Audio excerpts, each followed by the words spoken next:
Vane Rota, médica de ventas, y en este 12 en 12 de básicos y elementales vamos a hablar sobre emergencia.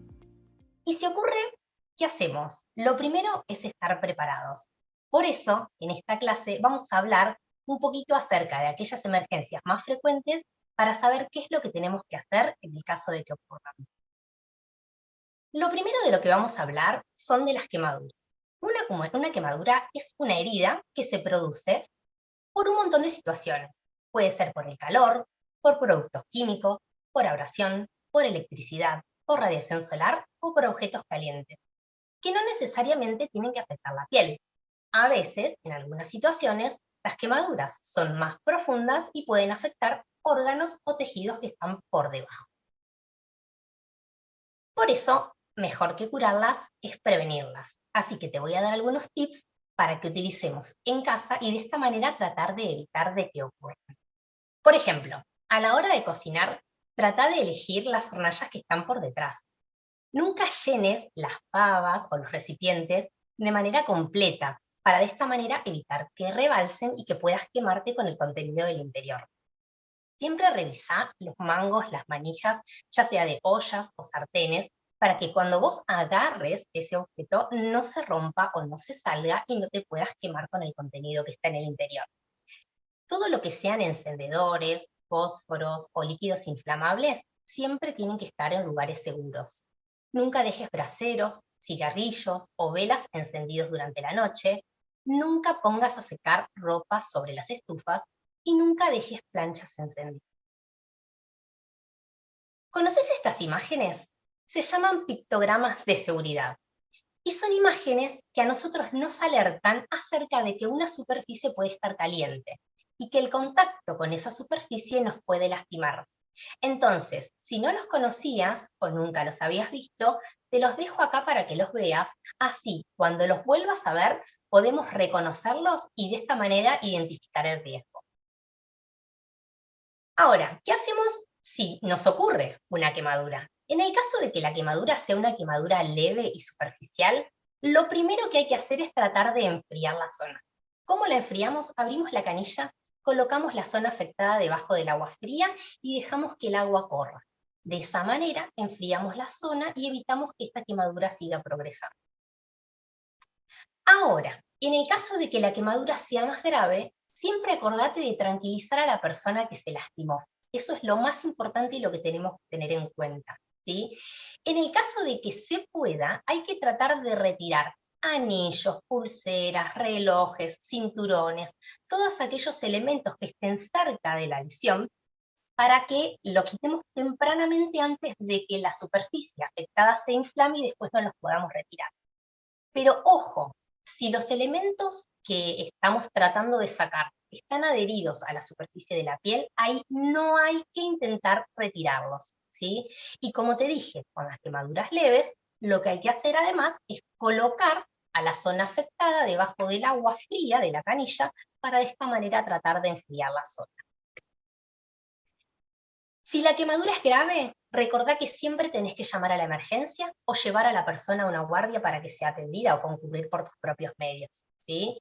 Nunca pongas ningún tipo de remedio casero, ni crema, ni pasta dental, ni ungüentos fabricados en tu casa, nada, porque eso puede empeorar el cuadro y hacer que se complique la lesión que ya tenés, ¿sí? En el caso de que la quemadura te haya generado una ampolla, no la revientes. Recordá que la piel es nuestra barrera de protección contra las infecciones. Entonces, si la ampolla tiene la piel intacta por encima, estamos protegiendo a la piel que se quemó y está por debajo. Entonces, nunca la revientes. Trata de cubrir la zona que se afectó con un paño húmedo y frío, y de esta manera lo aislamos del ambiente y si es necesario, concurrís a la guardia para que te puedan evaluar. Ahora, vamos a hablar de algunos casos de quemaduras especiales, con algunas situaciones particulares. Por ejemplo, ¿qué pasa cuando la quemadura produce que la ropa se prenda fuego y que empiece a arder? Recordemos que el fuego se aviva o se alimenta del oxígeno y por lo tanto, si nosotros ventilamos, soplamos, damos aire o el paciente corre, cuando tiene la ropa prendida a fuego, hacemos que este fuego crezca y aumente en cuanto a intensidad. Entonces lo que tenemos que hacer es quitarle el oxígeno para que de esa manera el fuego se extinga. ¿Cómo lo hacemos? Tomamos una manta gruesa, un abrigo grueso o lo que tengamos cerca para de esta manera envolver a la ropa que está quemada y agotar así las llamas. Otra de las cosas que podemos hacer es hacer rodar al paciente quemado por el piso para de esta manera tratar de extinguir las llamas, ¿sí? Recordar siempre enfriar la ropa y la zona quemada con agua fría, con abundante agua fría, y en el caso de que la ropa se adhiera a la piel, como te lo dije antes, no hay que tratar de retirar. En estos casos hay que concurrir a la guardia para que el paciente pueda ser evaluado. Ahora, si la quemadura ocurre por algún producto corrosivo, lo que nos tiene que quedar en claro es el abundante lavado, ¿sí? Tenemos que poner la zona afectada debajo de la canilla con agua fría por al menos 15 minutos, para que de esta manera el agua corra, el agua pueda eliminar a la sustancia corrosiva que está generando la quemadura y que de esta manera podamos enfriar la zona. ¿Cuáles son estas sustancias corrosivas que nos pueden generar una quemadura? Por ejemplo, pueden ser detergentes, pueden ser productos de limpieza, pueden ser desengrasantes, pueden ser líquidos de batería, pueden ser pesticidas, cloro y lavandina. Por eso es fundamental que a la hora de manipular estos elementos, ya sea en casa o en algún ambiente laboral, usemos guantes de goma para que de esta manera el producto no tenga contacto con la piel de nuestras manos y evitemos una quemadura. Y recordá, además, nunca mezclar productos químicos entre sí, porque no sabemos qué tipo de reacción química puede generar y muchas veces la sumatoria de estos productos genera un subproducto que además es mucho más corrosivo, puede ser mucho más irritante, mucho más tóxico e incluso puede ser más inflamable. Otro de los casos especiales de quemaduras es la quemadura por electrocución, ¿sí? Lo primero que tenemos que pensar cuando hay un paciente que sufre un tipo de esta quemadura es tratar de desconectar inmediatamente la fuente de energía. Y en el caso de que no podamos desconectar la fuente de energía, tratar de aislar al paciente de esa fuente de energía con un objeto que sea aislante, por ejemplo, un palo pero que sea de madera. ¿Sí? Evitar metales o todas aquellas sustancias, agua o líquidos que puedan conducir la electricidad, ¿sí? En el caso de que el paciente haya sufrido una quemadura y el estado del paciente sea grave, siempre acordate de llamar a la emergencia rápido y si el paciente no tiene signos vitales, empezar con las maniobras de RCP. Vamos a pasar a otro tipo de emergencias, que en este caso son las heridas y las punciones. Las heridas son lesiones en la piel y se diferencian de las punciones porque las punciones son aquellas heridas que se producen por objetos cortopunzantes. Por ejemplo, un cuchillo, una tijera, un clavo, una trincheta, ¿sí? Y que de esta manera nos generan no solo una lesión en la superficie de la piel, sino que muchas veces estos elementos pueden generar lesiones que son o que van más en profundidad, dañando de esta manera tejidos e incluso órganos en el interior del cuerpo. Por lo tanto, lo que tenemos que tener en cuenta es que si un paciente tiene una lesión del tipo cortopunzante, es decir, una herida común o una herida punzante, lo primero que nosotros tenemos que hacer antes de manipular cualquier tipo de herida y de llevar a cabo cualquier tipo de primer auxilio es lavarnos las manos con abundante cantidad de agua y jabón, ¿sí? E incluso si tenemos acceso, usar algún tipo de jabón antibacterial para de esta manera tratar de reducir el mínimo el riesgo de una posible infección luego de la manipulación de la herida.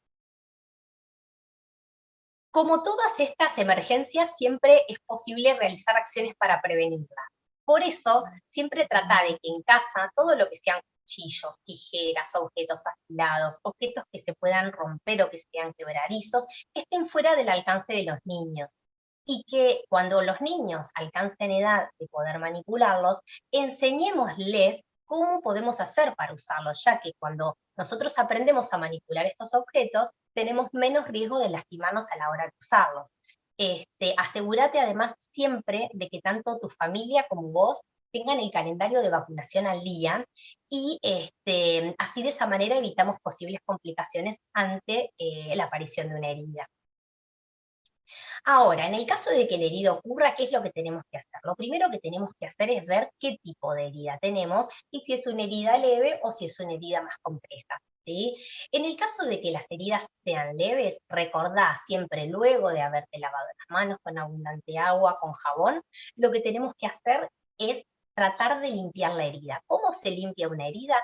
Hay que lavarla con abundante cantidad de agua. Incluso a veces ni es necesario colocar jabón o cualquier otro producto. Con que el agua corra, de esa manera nos aseguramos que cualquier resto de material que haya quedado adherido a la herida o incluso microorganismos que no podemos ver puedan irse con el lavado de agua. En el caso de que la herida tenga un sangrado activo o profuso, lo que tenemos que hacer es generar una compresión para de esa manera detener el sangrado. Y una vez que detuvimos el sangrado, que hicimos la higiene de la herida, se puede colocar algún ungüento antibacterial y siempre un apósito o una gasa estéril para de esa manera proteger a la herida. Ahora, si la herida es una punción, hay que tener en cuenta algunas cositas, ¿sí? Para que ustedes sepan. Una vez que nos lavamos las manos, lo que tenemos que hacer siempre después es lavar la herida. ¿Cómo se lava la herida? Con abundante agua, como lo dijimos recién, podemos colocar el miembro debajo de la canilla y que el agua corra y que el agua limpie esa herida, ¿sí? Y una vez que la herida ya está limpia, hay que tratar de buscar el objeto que causó la herida, ¿sí? Muchas veces el objeto está a simple vista y fuera del cuerpo y ya sabemos que es el objeto que lo causó, y otras veces el objeto puede quedar adentro de la herida, a veces de manera completa y a veces una sola parte. ¿Qué es importante en estos casos? Poder identificar si el objeto está dentro y está fuera, y si el objeto está dentro, primero y principal, no retirarlo, y segundo, no hurgar tampoco la herida para poder buscar a ver si el elemento está, ¿sí? Una vez que hicimos esto y que hicimos este primer análisis, siempre lo que hay que hacer es cubrir la herida con un apósito estéril, y en el caso de que nosotros veamos, ahora lo vamos a ver un poquito más adelante, que el objeto permanezca todavía en la herida, concurrir rápidamente a una guardia para que el paciente pueda ser atendido. Entonces, para que nos quede bien en claro, ¿qué es lo que no tenemos que hacer en el caso de que tengamos una herida de tipo punzante? Nunca suponer que una herida va a estar limpia porque no vemos ningún tipo de material. Los microorganismos que generan infecciones no los podemos ver a simple vista. Entonces, por eso es la importancia, primero, de la higiene de manos y segundo, del lavado de la herida, de la higiene de la herida. Trata de no utilizar ningún producto sobre la herida que pueda generar mayor irritación o que incluso pueda dejar restos por no ser estériles en el interior y que incluso contaminarla a la herida. Simplemente con agua y una gasa estéril, con eso estamos bien, ¿sí? No aplicar ningún tipo de pomada, ni ungüento, ni pomada casera, ni remedio casero, porque puede empeorar el caso. Tratar en lo posible de no respirar sobre la herida. Recordemos, una herida abierta es una herida en donde la piel se dejó de tener su función de barrera contra las infecciones. Si nosotros respiramos, al respirar lo que hacemos es eliminar con la respiración normal un montón de microorganismos que pueden caer sobre la herida y de esta manera generar una infección. Entonces siempre tratar de mantener distancia y no respirar directamente sobre la herida. Y si la herida es una herida muy extensa, que ya dejó de sangrar y demás, tratar de no tocarla para que no romper esta hemostasia que ya se realizó, es decir, esta coagulación que ya se realizó y que no vuelva a sangrar la herida. En el caso de que tengamos un objeto que se haya incrustado en la herida, es decir, una herida por punción, si el objeto está clavado no hay que retirarlo, nunca, porque a veces puede estar tapando algún vasito y actuando como tapón, y si uno lo retira podemos desencadenar un sangrado. En ese caso, rápidamente nos vamos a la emergencia para que el médico sea el encargado de, bajo condiciones seguras, retirar ese elemento. Lo mismo pasa si en vez de tener el objeto completo tenemos una parte. No hay que hurgar en la herida para tratar de sacarla, ni tampoco hay que retirarla. Vamos a la guardia y que bajo condiciones seguras ese elemento pueda ser retirado, ¿sí? Muy bien. Y en el caso de que la herida, bueno, sea una herida mucho más grave, en donde esté expuesta alguna parte del cuerpo, bueno, no tratar de reposicionar. Ahí a la guardia directamente. Por lo tanto, ¿cuándo contacto al médico? Cuando el sangrado es excesivo y no lo puedo detener, cuando la persona no tiene sensibilidad en la zona afectada, cuando la persona está gravemente lesionada, cuando la persona fue mordida, no solo por un animal, sino también puede ser por un humano. En estos casos siempre hay que concurrir a un médico para de esta manera ver cuáles son las situaciones, además extra del curado de la herida que uno tiene que realizar, y cuando son causadas por algún elemento, por ejemplo las lesiones punzantes, que uno sospecha que puede estar contaminado. Por ejemplo, no sé, un anzuelo, un objeto que tenga moho, un objeto que esté altamente oxidado y demás. Si la persona, por ejemplo, se clavó un clavo o un objeto similar o se paró sobre el mismo, ahí yo tengo que contactar a un médico. En el caso de que las heridas estén incrustadas adentro de la parte lesionada, o en el caso en los que ya la herida presenten algún tipo de signo de infección. Esto no lo vamos a ver inmediatamente, pero se va a ver a lo largo de los días de haber ocurrido la herida. ¿Cuáles son los signos de infección de una herida? El edema o la inflamación, el enrojecimiento, el calor y el dolor. Esos 4 signos son los que nos están indicando que una herida puede estar infectándose. Entonces, en ese momento es necesario concurrir al médico para de esta manera evaluar la situación y ver si es necesario algún otro tipo de tratamiento para complementar la cura de la herida, ¿sí? Y otra cosa importante, que es lo que les dije antes, siempre tener en cuenta que el calendario de vacunas tiene que estar al día, sobre todo la vacuna antitetánica. La vacuna antitetánica con un esquema completo dura 10 años. Entonces, siempre tener en cuenta que tanto vos como tu familia tengan el calendario de vacunación al día para prevenir complicaciones futuras. Bueno, otro tipo de emergencia que podemos tener son las fracturas. ¿Qué es una fractura? Una fractura es cuando un hueso se rompe, ¿sí? Y de esta manera nos va a generar diferentes signos y síntomas que a nosotros nos van a ir permitiendo llegar al diagnóstico más allá de que después lo confirmemos con algún tipo de imagen, ¿sí? Los signos que vamos a ver en un paciente que sufre una fractura es que la articulación o la extremidad se encuentra deformada o que está fuera del lugar. Además, el paciente va a tener inflamación, va a tener hematomas o incluso puede llegar a tener sangrados. El paciente presenta un dolor intenso en la zona afectada, sensación de entumecimiento o de hormigueo e incluso adormecimiento de la zona, incapacidad para mover la extremidad afectada, y en algunos casos lo que podemos llegar a tener es lo que nosotros denominamos fractura expuesta.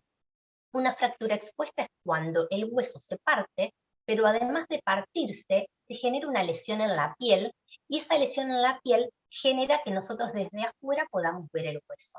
Entonces, eso es lo que nosotros llamamos una fractura expuesta, y es un cuadro mucho más complejo que requiere de otro tipo de tratamiento para de esta manera poder curar.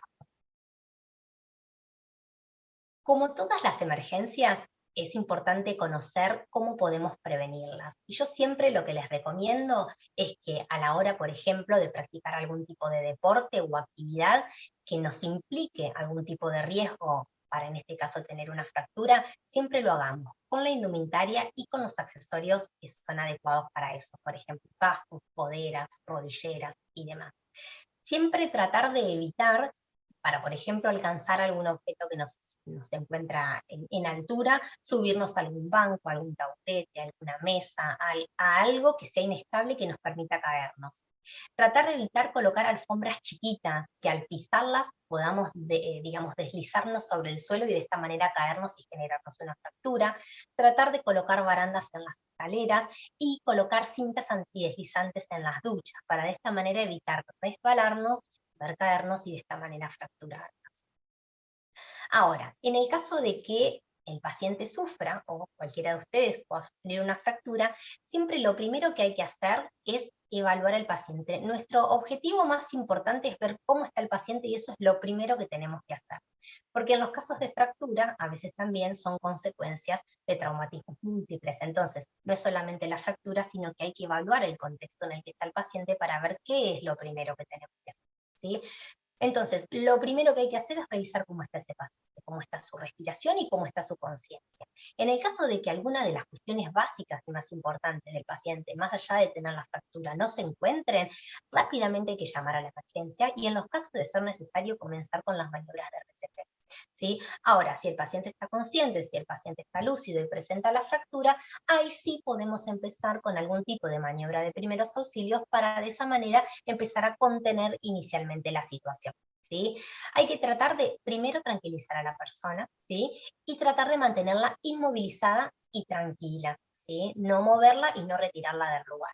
En el caso de que sea sumamente necesario mover a la persona del lugar en donde le ocurrió el accidente porque estar en ese lugar le implica un riesgo mayor, lo que hay que tratar de hacer es tomarlo de la ropa, de arrastrarlo y tratar de movilizarlo lo mínimo posible el miembro que se encuentre afectado. Para esta manera, tratar de evitar desplazamientos de la fractura y mayor lesión de los tejidos.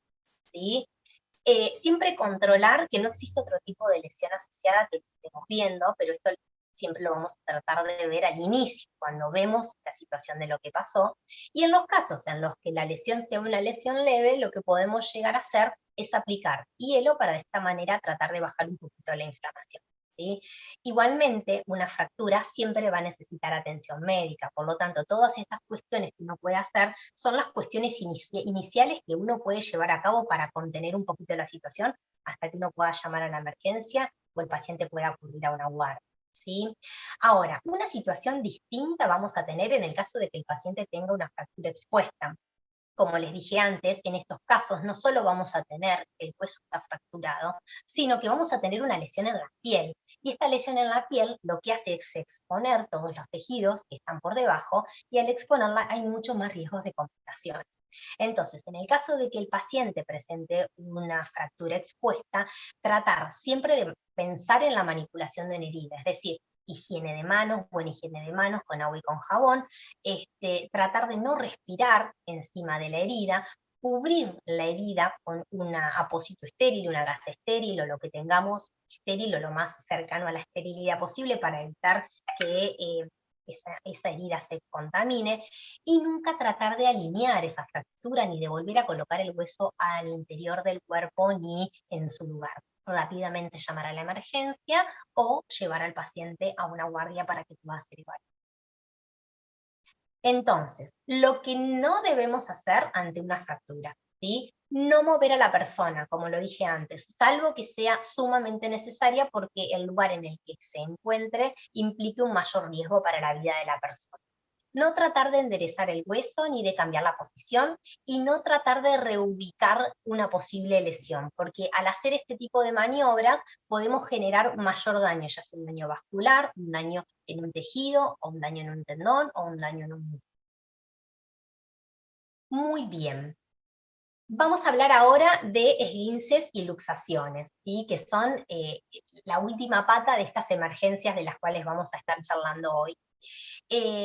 Un esguince es una lesión en el ligamento, que son las estructuras que contienen o que mantienen estables a las articulaciones, y que por lo general están causadas o que son desencadenadas por algún evento previo, ¿sí? Por ejemplo, algún tipo de golpe, una caída, una sobrecarga a nivel de la articulación. Entonces, el paciente, más allá de tener presente este evento que le ocurrió previamente, va a presentar dolor, hinchazón o deformidad en la articulación y dificultad para realizar un movimiento. ¿Qué es lo que tenemos que hacer cuando un paciente sufre un esguince o sospechamos que sufre un esguince? Lo primero es tratar de enfocarnos en el paciente como siempre, tratar de tranquilizarnos y hacer una evaluación general de la situación para ver qué tipo de lesión tenemos enfrente de nosotros, ¿sí? En aquellas lesiones que sean leves, que sean recientes, uno lo que tiene que tratar de hacer es inmovilizar el miembro y puede colocar un poco de frío para bajar la inflamación. Por ejemplo, en el caso de que el esguince sea en el tobillo, una vez que el paciente esté estabilizado, haya salido de esa zona o de ese lugar en el que se le generó el esguince, esté seguro y tranquilo, se puede elevar el miembro colocando la pierna sobre un banco, sobre un taburete, sobre algún lugar que esté en posición elevada, se le puede colocar hielo hasta que de esta manera podamos llevar al paciente a la emergencia o pueda concurrir a una guardia para ser completamente evaluado y diagnosticado y recibir su tratamiento adecuado. Entonces, para resumir un poco, ¿qué es lo que tenemos que hacer si sufrimos un accidente laboral?